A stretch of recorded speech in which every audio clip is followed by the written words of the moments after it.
So if you've seen, I did the top 10 best cards when it comes to Commander Masters, and now I'm doing the 10 top worst cards when it comes to Commander Masters.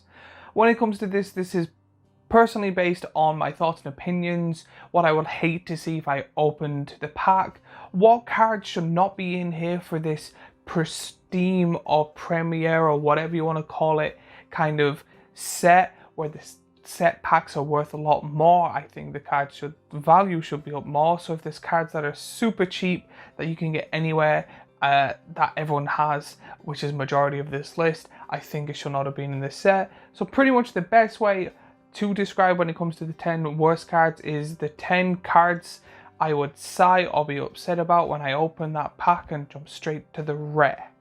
So let's start with number 10, Grenzo Havoc Riser. Now don't get me wrong, this is a type of character that's really good when it comes to the story and the lore. I've seen him around a few times and there is good cards of him. I'm pretty sure there is a Rakdos one where cards go at the bottom or you get to play the card at the bottom or something like that. That is a fun commander. However, there is good parts of this card too. It's why it's at the very top. It's like the best worst card you could possibly get in my opinion. For 2 red mana, you get an okay red commander, but you don't really see many people play it. Its ability is quite okay, but how with commanders getting faster and better, trying to goad all of your opponent's creatures is a very difficult thing to do. But then also with red and solely on red, it's hard to ramp.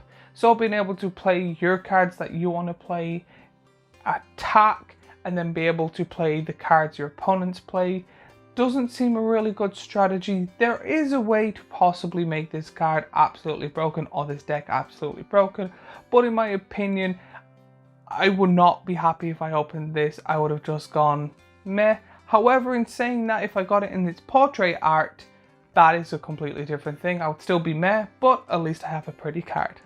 Number 9, Inferno Titan.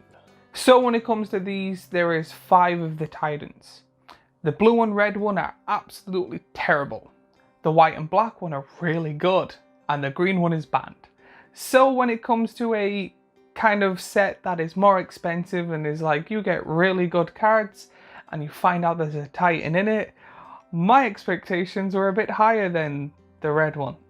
The red one's not that good. It's really bad.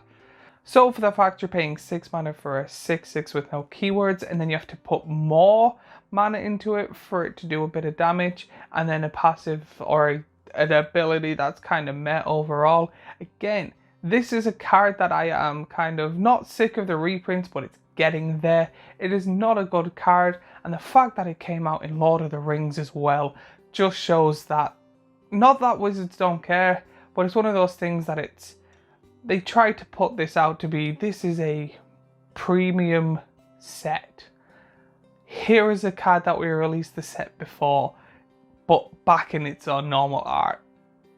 Yeah, I say if I actually bought Lord of the Rings stuff and got Inferno Titan, and then this set, opened the pack and got Inferno Titan, I'll just be like, I'm sick of opening Inferno Titans. It's also a card that I know that everyone has rather in their folder, or I've actually seen some people just put it in like their bulk draw because they're like, I'll never need it, and if I do, I know it's there. I'm like, but there's a rare there, and they're like, 8, Talrand Sky Summoner. So I know picking this one, I'm going to get a lot of backlash and stuff like that, but in fairness, this was a great commander, and when I say was, at the time it really was, and it has the potential to be a really good commander still. However, most of the time I see it now is in the 99 to be able to get more tokens to then be able to do so. It is still a really good card.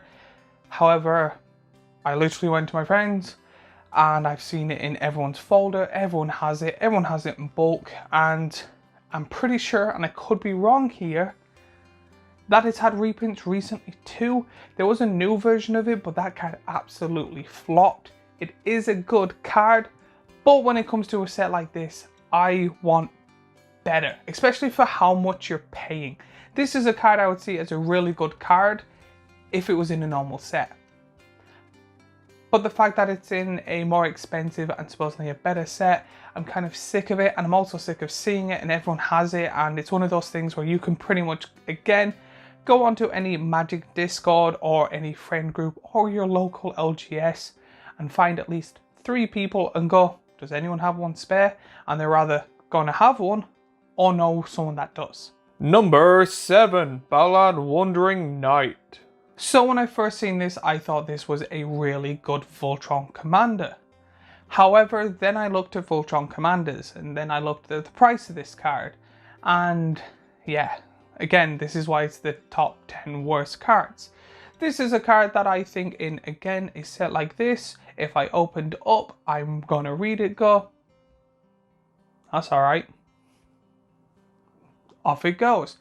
If it had the ability to tap 2, I would even say tap 4 and put equipment onto another creature or all equipment onto itself, then I would probably not have it on this list. However, to make this a good card, it kind of has to be the commander and then a pure white Voltron commander, where you can now have multicolored commanders that are a lot better. And they're uncommon. The first one that pops in my head was there was a Viking from Kaldheim that the first equipment cost is 0.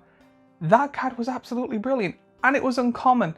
And I understand that this card has first strike, however, I don't see it as a rare, especially in this day and age of Magic. Number 6, Evacuation. So when it comes to this card, I kind of didn't want to put it in until I was looking through the top 10 best cards and seen Cyclonic Rift.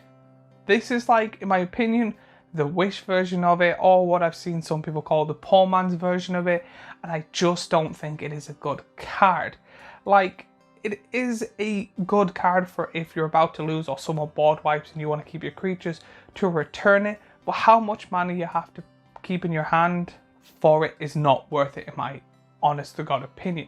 This card is also counted as a rare, which again, in my personal opinion, should not be a thing. This is an uncommon.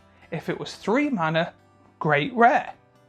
But with how Magic has fastened and the games tend to get a bit more technical and the game is evolving, this could not catch up. That is my honest God opinion.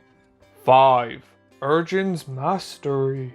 So starting with this one, I will have to say it is probably a biased thing. I did find it hard to find the top 10 worst cards, but Manifest. I absolutely hate Manifest as an ability. I understand why they did it. They want to try something cool and you can do cool stuff with it.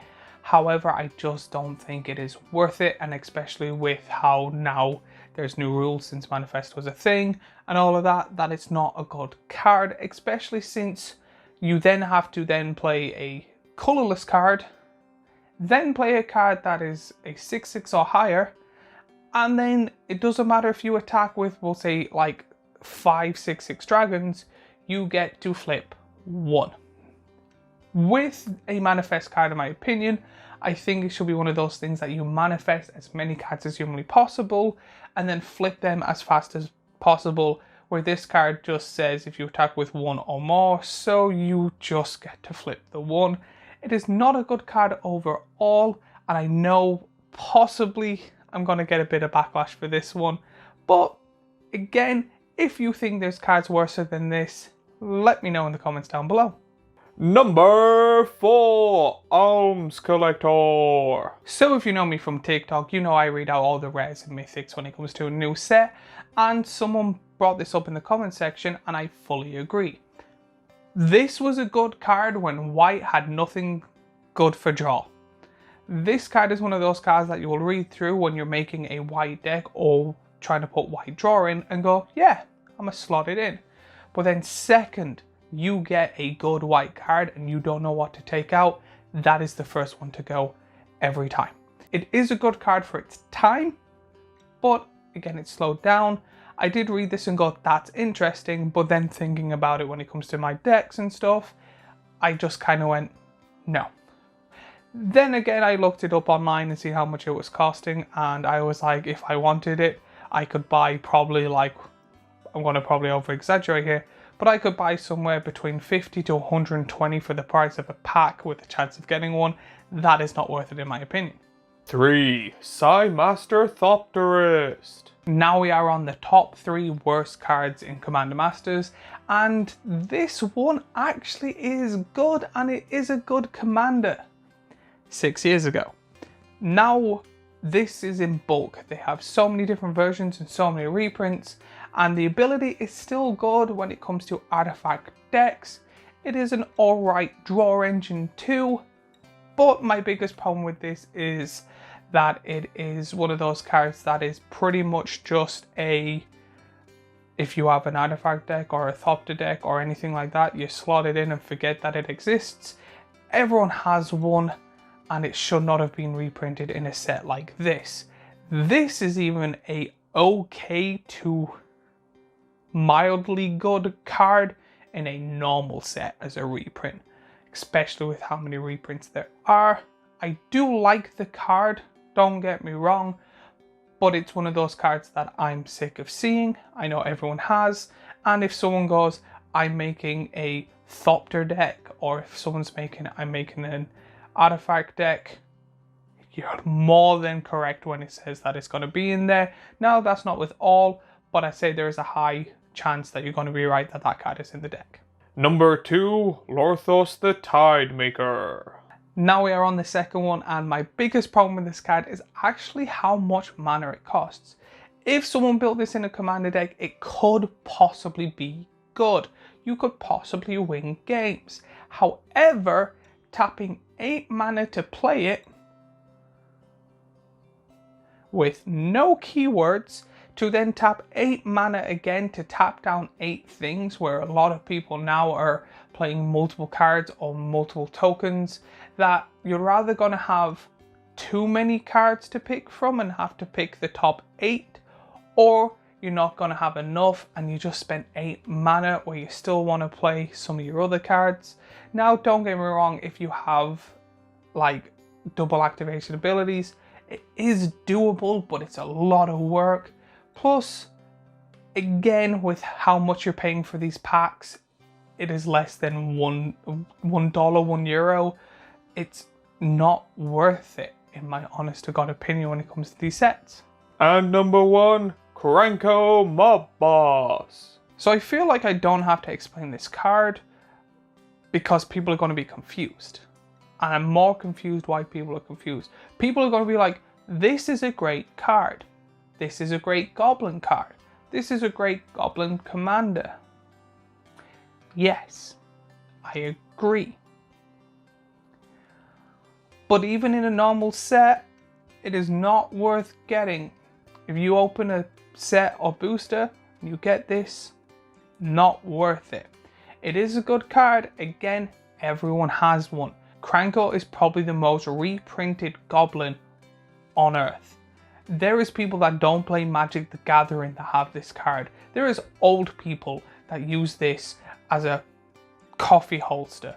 It is reprinted, and it is a good card, but it's very circumstantial. It's good in Goblin and token decks, but it's the fact that it literally seems to be that they reprinted a load of them, a load of people gave them back, and now they're just like, we'll just throw them in every pack.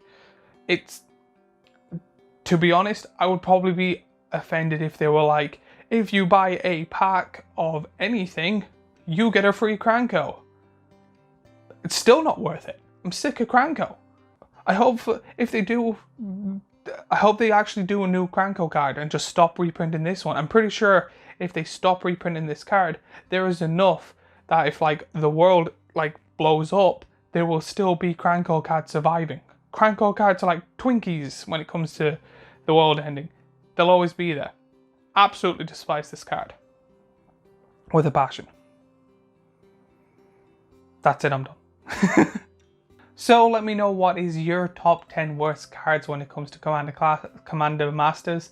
Let me know if there's any card that you think should have been in here in the comments down below. Remember to like, subscribe and follow me on all my social media, and I will see you in the next video.